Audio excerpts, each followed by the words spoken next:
आज दुनिया भर में मजदूर दिवस मनाया जा रहा है। 1 मई को दुनिया मेहनतकश तबके की मेहनत को सलाम करती है। लेकिन क्या आप जानते हैं कि भारत में मजदूरों की भलाई का श्रेय किसको जाता है? वो कौन है जिसने मजदूरों के काम के घंटे से लेकर इंश्योरेंस तक की लड़ाई लड़ी? जवाब है डॉक्टर BR अम्बेडकर। आइए आपको बताते हैं बाबा साहब ने मजदूर वर्ग के लिए क्या कुछ किया।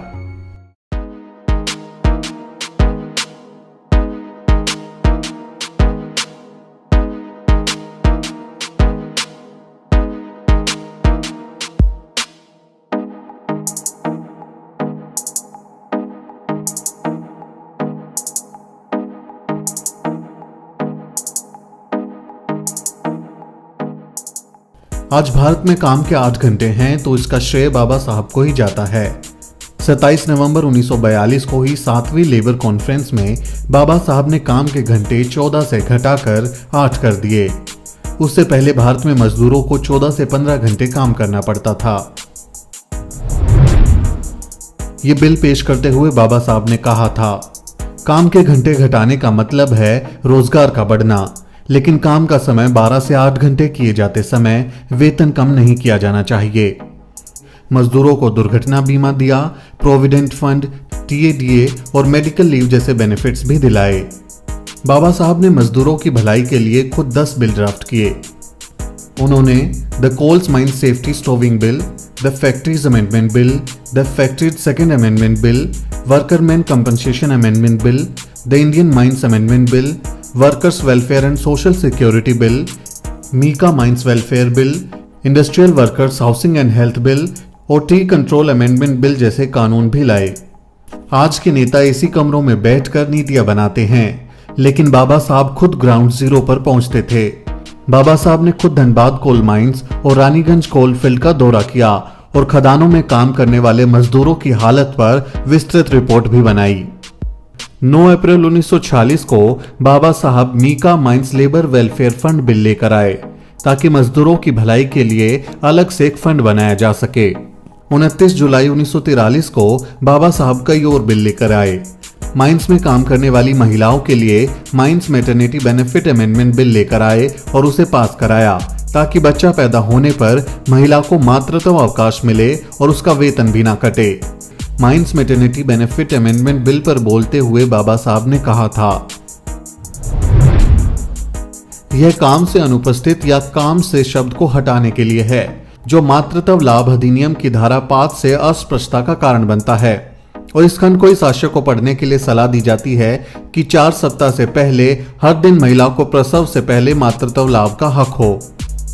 साथ ही मर्दों के समान महिलाओं को भी समान वेतन दिलाने के लिए भी बाबा साहब ने संघर्ष किया था। असेंबली में बोलते हुए बाबा साहब ने कहा था, हमें इसका भी ख्याल रखना चाहिए कि महिलाओं को भी पुरुषों के समान वेतन मिले। मुझे लगता है कि ये पहली बार है जब किसी इंडस्ट्री में समान काम के लिए समान वेतन देने का सिद्धांत लागू किया गया है, और वो भी बिना किसी लैंगिक भेदभाव के। हमें इसका भी ध्यान रखना होगा कि महिलाएं उस गलियारे में काम ना करें जो 5.5 फीट से छोटा हो। इससे पहले जोखिम भरी जगहों पर भी महिलाओं से काम कराया जाता था। खदान मातृत्व लाभ कानून, महिला कल्याण कोष, महिला एवं बाल श्रमिक संरक्षण कानून, महिला मजदूरों के लिए मातृत्व लाभ कानून के साथ साथ उन्होंने भूमिगत कोयला खदानों में महिला मजदूरों से काम न कराने के कानून की बहाली भी करवाई। बाबा साहब लेबर यूनियन को भी बेहद अहम मानते थे। ट्रेड यूनियन एक्ट भले 1926 में बन गया था, लेकिन मालिकों द्वारा श्रमिक संगठनों को मान्यता देने को अनिवार्य बनाने का कानूनी संशोधन 1943 में हुआ। 13 नवंबर 1943 को बाबा साहब Indian trade union amendment bill लेकर आए थे ताकि फैक्ट्री मालिक ट्रेड यूनियंस को मान्यता दें।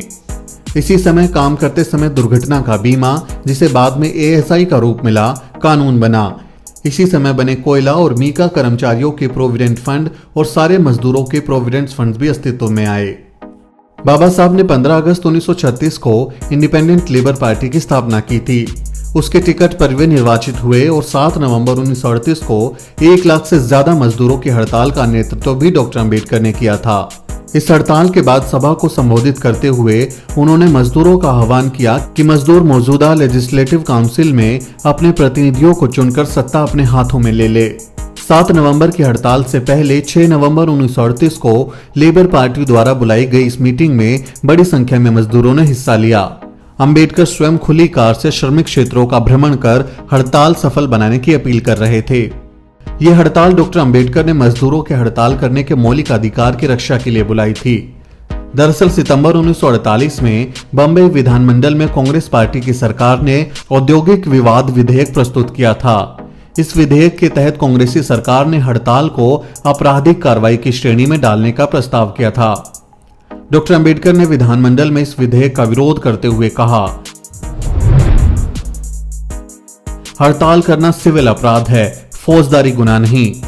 किसी भी आदमी से उसकी इच्छा के विरुद्ध काम लेना किसी भी दृष्टि से उसे दास बनाने से कम नहीं माना जा सकता। श्रमिक को हड़ताल के लिए दंड देना उसे गुलाम बनाने जैसा है। हड़ताल एक मौलिक स्वतंत्रता है जिस पर मैं किसी भी सूरत में अंकुश नहीं लगने दूंगा।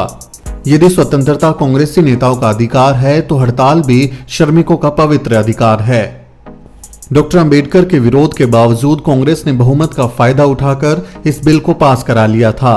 डॉक्टर अंबेडकर ने इसे काले विधेयक के नाम से पुकारा। इसी विधेयक के विरोध में डॉक्टर अंबेडकर की अगुवाई में लेबर पार्टी ने 7 नवंबर 1938 की हड़ताल बुलाई थी।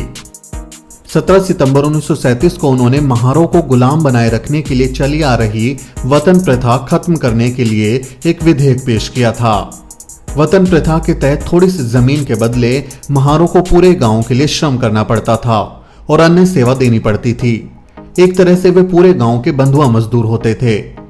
इस विधेयक में यह भी प्रावधान था कि महारों को उस जमीन से बेदखल ना किया जाए जो गांव की सेवा के बदले में भुगतान के तौर पर उन्हें मिली हुई थी।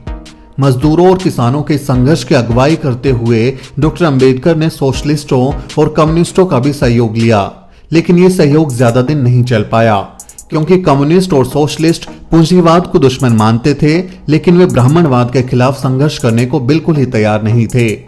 जबकि डॉक्टर अंबेडकर ब्राह्मणवाद और पूंजीवाद दोनों को भारत के मेहनतकशों का दुश्मन मानते थे।